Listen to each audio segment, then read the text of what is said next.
What's up? Welcome to Tales Tomorrow. I'm Morrow, your storyteller for today, and with me we have some more RPG horror stories. I'm super glad that everybody enjoyed the anniversary video. I can't believe Tales Tomorrow is now 1 year old. It was also really fun to record both with Micah and Mary and just having silly time. And yes, I do agree with the comments. Mary is indeed iconic. I'm still in the process of trying to convince Mary to start her own channel, but I'm not gonna force her if she, can't do it and stuff. Anyway, we're back to making some more RPG horror stories, starting with today's video. So let's get to the first story for today. DM rules Nat 1 ends your turn and tries to set me up for a date. We were supposed to be playing Rise of Tiamat, I think, because we never got to any official content. Over 7 players going through the DM's suddenly improvised intro for 3 sessions before it all fell apart. I was still new and made a rogue.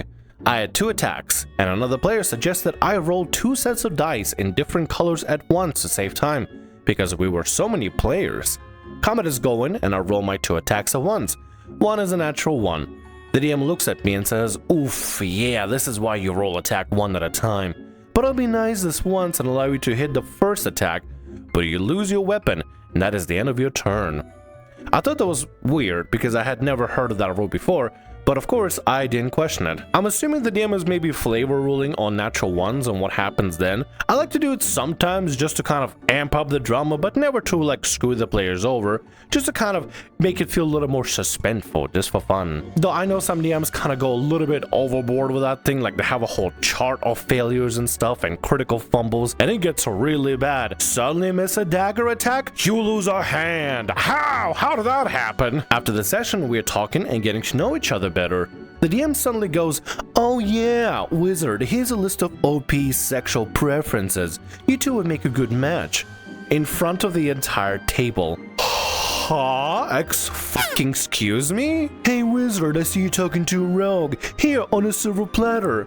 Her favorite kinks." Huh? Why is the DM saying all that? Does your DM not understand the rule of, too much information is too much information? Like, you just don't say that sort of thing. When people first introduce themselves, the first thing that shouldn't know about each other is their favorite kinks, sexual preferences, or anything. It should be like, "Hi, what's your name? Oh, my name is this. What do you do? Oh, you do that? I do that. Yeah, I like D&D. You like D&D too? Yeah, I can't really play it much except on the weekends, but man, is it fun, and I just started recently." That's like a regular, normal starting conversation. You don't just jump into a conversation going, "Hey, how you doing? Do you like whips and chains, or do you like bondage?" I guess it's kind of the same thing. Anyway, you don't do that sort of thing, because it's really freaking awkward. Let's continue. Needless to say, I was mortified. I'd shared that with the DM in private when we had a heart-to-heart, and the DM came out to me. The wizard and I did end up going on a date, but then the game ended, which was our only point of contact, so it quickly fizzled. When visiting the DM later, we shared a bed, which I don't mind at all, except I woke up to the DM grinding against me. What? Turns out the DM tried to get me a partner, so I would be taken, because DM wanted me to be part of their relationship, but DM's partner was not okay with it. It is also one of the reasons the campaign ended. That's not a campaign ending thing, that's a restraining order thing. I hope you did something. I can't imagine how mortifying that would be to wake up to. Jesus fucking Christ, what a freak. What an animal. Luckily, I got away from that friend group with the good ones, and I'm now a happy DM in my own right. I'm happy for you, but holy fuck. Yeah, don't ever get in bed with any friends.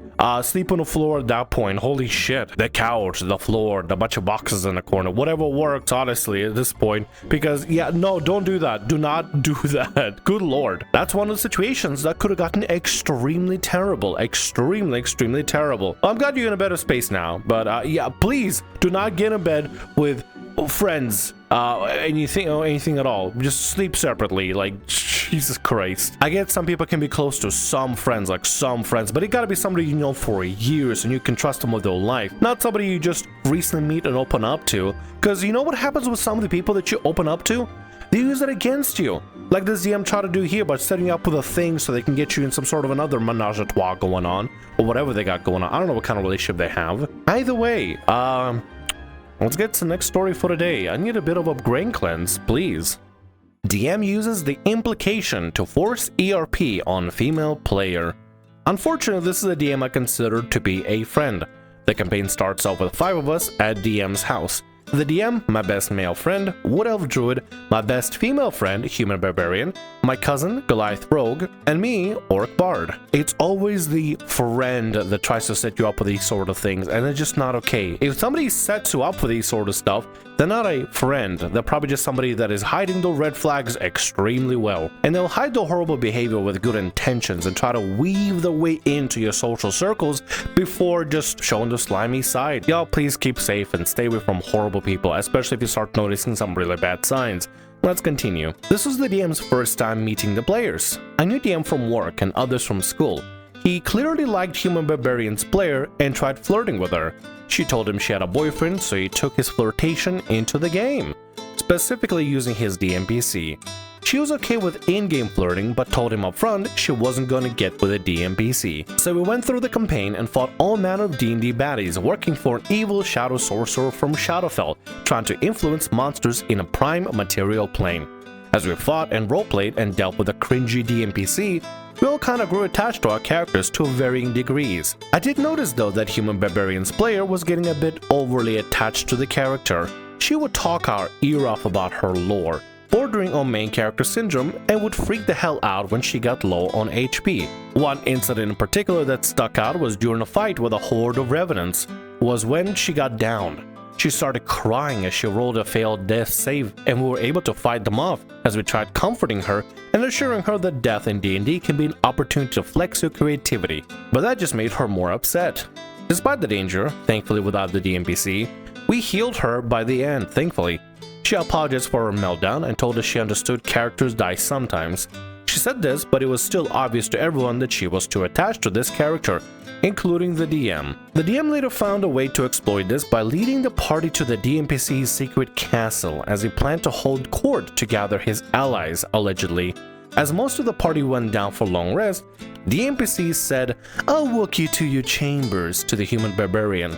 He told us stories of how forces of darkness like shadow dragons, shadow demons, beholders will frequently attack these parts, sometimes many at a time. "It could lead to a TPK," he said.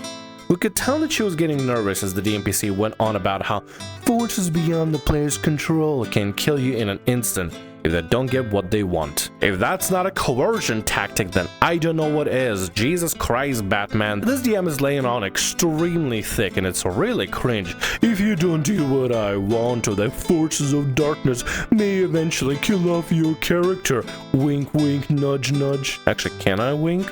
I could sort of wink. Hold on, do I have a wink? Wink, wink, nudge, nudge. I don't really have a wink. I get trying to amp up tension for the sake of storytelling, right? Because tension makes the story more compelling. But this is just straight up being like, "Listen, if you don't do what I say in the future, your character may die." They're using the player's fear of losing their favorite character, the character they bonded over, in order to set them up for something terrible. What is that terrible thing? If the title didn't already spoil it, we would already know what's coming up next, something bad and sleazy. And then he arrives in her quarters and says, "Best not to provoke these dark forces.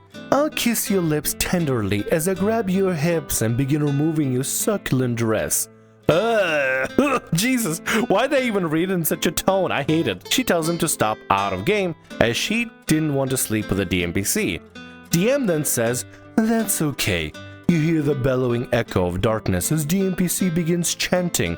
Roll a perception check, everyone. Is the DM about to TPK the entire party because the barbarian doesn't put out? Even though the player clearly said she's not interested in that sort of thing? Is he actually pulling a TPK over not getting some imaginary hanky-panky in a role-playing game? As we rolled, I gave DM a death stare, and he just chuckled as he said, "Y'all can tell it sounds like a powerful shadow monster, and he seems to have picked up your soul signatures," as DMPC keeps chanting.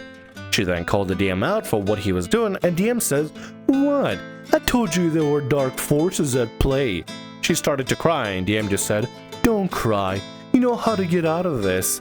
She then just got up and said she couldn't do this and left in tears. Jesus Christ, this complete and utter asshole. What an asshole thing to do to your player. Trying to coerce him to have some imaginary hanky-panky. Dude, just go rub it off pre-session or post-session if you really need to get some action going. Buy something on Amazon to help you pass the time with a bit of that automation buzz, if you know what I mean. But like, don't do this at your fucking table. Do not coerce your players to bang your DMPC or threaten them with a TPK if they don't otherwise. Because this just looks, I mean, other than looking absolutely absurd, it looks really freaking sleazy. All of this setup, all of this like threaten with a TPK, the dark forces are coming, only because the DMPC doesn't get any action. What? This is stupid. I mean, yeah, crying over a character potentially dying, I mean, that's one thing, but I understand some people get attached. But hey, Barbarian, or really anybody that is afraid of a character dying, if something as nonsensical as this is happening, where it's clearly and blatantly like BS, all you have to do is say, nope, doesn't happen, I don't want to bang your DMPC, and you know what? I don't think I want to stay in this game. I think I'll just go ahead and leave and take my character with me. Simple as that. Like, seriously, simple as that. It doesn't matter what the scumbag wants to do with your character or with a DMPC or any sort of threats. If the game sucks and you clearly not enjoying yourself, as you are right now, leave. The DM can't do anything about it. What are they gonna do? Kill off your character when the game that doesn't matter for you? Oh, boo-hoo, wow, what a great ending right then and there. This DM sucks, he's not worth it, don't have to cry over it. Tell the DM to go shove it and leave. Find a different game, because no D&D is way better than bad D&D, and your time is better, way better spent doing anything at all other than playing the stupid game. Me and my other friends then got into it with the DM and said he was being a creepy a-hole. And he then tried to pivot and claim that it was a joke, that our friends were just too oversensitive, and made a remark about how this is proof that women shouldn't play D&D. You know who shouldn't play D&D? Cringy, creepy assholes that try to harass women like this because God forbid a girl got attached to her character, and God forbid she doesn't like the idea of having her character be TPK'd if she doesn't bang your stupid fucking DMPC. Nobody wants to fuck you, DM. The player doesn't want to fuck you. Their character don't want to fuck you. You just fucking butthurt mad that you're not getting any imaginary action, and all of this literally over because the DM just wants to get some imaginary hanky-panky, some imaginary boning. We did not get through to him, and unsurprisingly, we never played with him again. We talked to Human Barbarian's player and apologized to her for not intervening sooner, but she was just done with D&D at this point. And none of us have played since, with the exception of my cousin, who's still friends with the DM. I don't know why your cousin would want to be friends with the DM still, but listen, at that point, it's their prerogative. You can't really control other people. Good thing y'all left, because this is absolutely freaking ridiculous. Getting attached towards a character is one thing, and some people may call it unhealthy, but it's a whole other thing to coerce another player, but it's another thing to use that attachment to try to manipulate a player and try to force them to have imaginary hanky-panky in a game. Of all things, this DM is clearly an asshole that doesn't have respect for other people, so they're not worth playing with anyway. I'm glad you left, and hopefully you'll find a reason to play some more D&D in the future, preferably with not an asshole DM. And with that, that's gonna be all our stories for today. I want to thank you very much for watching, and thanks so much for being here. If you like what I do, consider subscribing to the channel and leaving a like. Also, if the RPG Horror Stories ever goes down, or if you want to submit your own personalized horror story, email is down in the description below. I'll see you again in more Tales tomorrow. Bye-bye.